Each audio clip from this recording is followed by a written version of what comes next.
Yeah, that's pretty sweet.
So 2 kilowatt laser rated to cut 1/2 inch at the very max.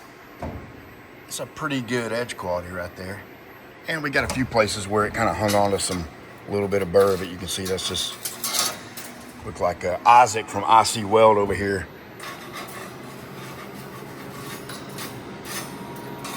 Oh yeah.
So there it is, all wrapped up. 5', 70 ton, 4+1 axis precision series machine with some customizations to make this fireball fixture plate work. The reason we did this is I only have a 2 kilowatt laser. I wasn't sure how reliable it would be cutting that many holes. It is a low budget, cheap machine, but it did cut well, as you can see. Got a really nice cut quality there. And we made a couple modifications to make this work. So here's the standard on these smaller, lighter weight machines, the standard material supports that come with them. They're formed sheet metal.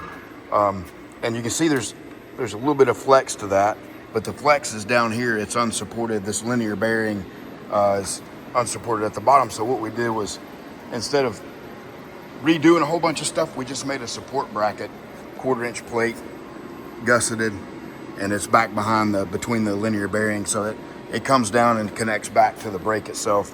So it's super rigid. At any point, you could take all this back off and have it right back at the factory look. So we also got them some more tooling for a slightly different part. This is their main part that they make. It's going to be fork pockets for some kind of little small baskets or something. But they have a different part that needs acute tooling, and we'll show you some of that right here. But anyway, pretty neat little setup, and we can do these customizations if you ever want something like this.